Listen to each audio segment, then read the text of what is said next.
Hello and welcome back to the workbench. Today we have another wonderful Wrenn locomotive to look at, and this one is called Lyme Regis, and she's got 21C109 as a number, Southern Malachite Green. And this it's even got a little disc there. Look, this lovely loco came as a result of another sad death of a railway modeller, and I've been assisting his son Matt with a few bits and pieces, and I bought this.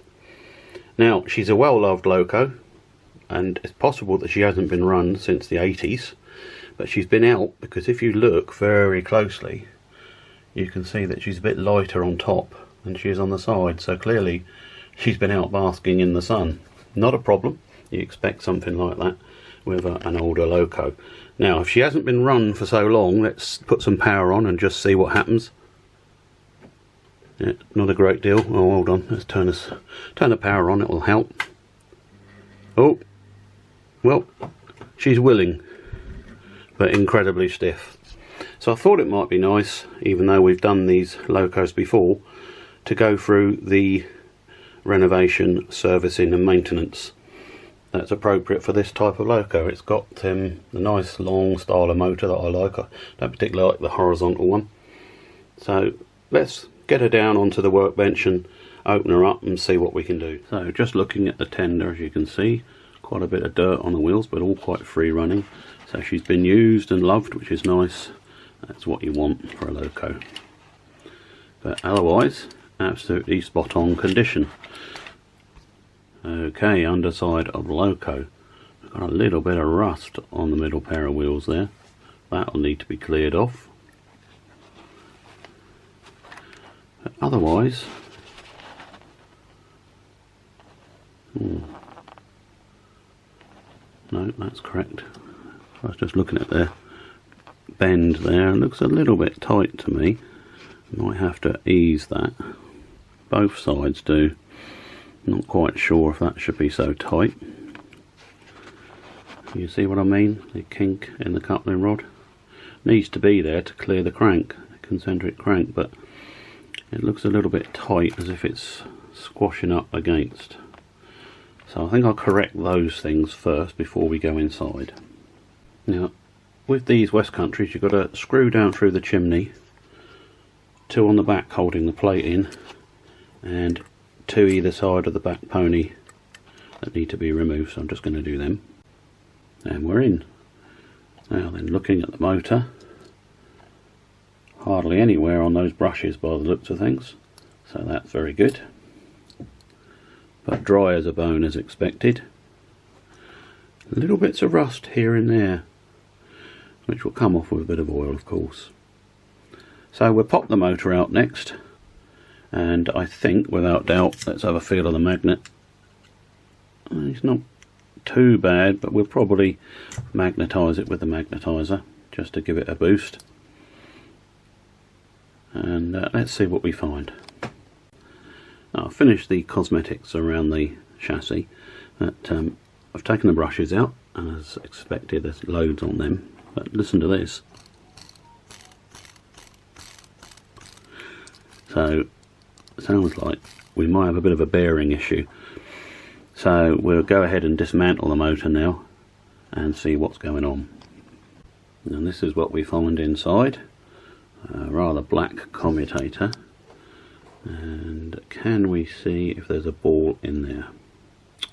Should be a ball bearing at the end there, and a way to check that is to use a very strong magnet, and you should be able to pull him out. Unless he's wedged in there. No ball bearing. Well, still not, might be in there, but we can check. Well, we've progressed so far. Clean the commutator. It took 2 cotton buds with IPA just to bring it back to a reasonable condition. Looks alright otherwise. I haven't been able to find a ball bearing at the other end, but it's not to say it's not jammed in there. I think it could be a case where the old lubricant has gone really hard and has jammed them in, so I'm going to have to find a way to get them out if they're there. Right, this is something you'll very, very rarely see me have anything to do with model railways. WD-40 has its uses, and one of its uses is to break down corrosion and free sticky parts. Well, the balls are in the bearings, but you can see they've got a flat on them. That means they haven't moved for a long time. Probably they're just stuck in there with some sort of corrosion, so I'm going to run some WD-40 into the bearings and see if that will free the balls, and we might have to replace them. Just revisiting the commutator. I don't know what's happened, but it is really pitted and scratched up. So again, first for me, a little bit of fine wet and dry just to bring it back to smooth, otherwise it's going to get lots of vibration on the brushes and sparks flying everywhere. The brushes look alright, so I don't quite understand what's been happening there. Anyway, not a big problem, but needs doing. Given the state of the commutator, I'm also refacing the brushes, which is just again a little bit of wet dry, the rotary movement, to check and make sure there's no impurities in the carbon that may have scratched the commutator, although it could be electrical burns, maybe high current, something like that. Well, I don't want to take it back any more than that, but I think it's certainly a lot better than it was. But with the brushes refaced and the commutator polished up a bit, it should be in as good condition as it can be. So I've been working carefully and using a pin to get all the muck out of the bearing, and the ball is just starting to appear. You can see him there, and I'm just dabbing the magnet again and again, and eventually he should pop out, but I've got half a feeling he's going to need replacing. It'd be nice if I could do it on camera for you, but it doesn't look like it. I'm going to have to get the pin back in there. And in the next second, out he popped, and there's a load of muck in there to be shifted. So we got the ball out that end. That was using a pin to scrape round and free him. Well, I still haven't got the ball out the bottom bearing, but I managed to get the top one out, and it was damaged. It had a flat on it, but luckily I have some spares, so I'll replace both of them when I can. Motor's reassembled and both bearings replaced, and there's life. We haven't yet done the magnet, which needs doing, but I'm now going to adjust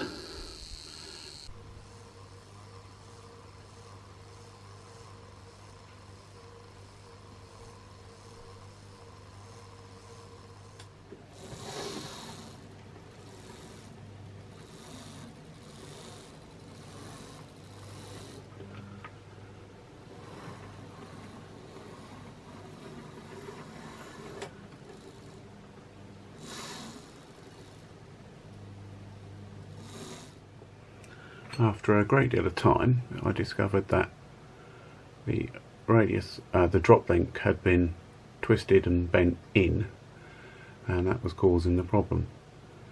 And also some strange sort of bronzy coloured paint that had been put on all the bearings had got behind the couplings, making them very tight. So she is now not too bad. A little bit of a stutter. Very smooth backwards. So I've put some grease on all the joints, and I'm going to put it back together and we'll see if she runs.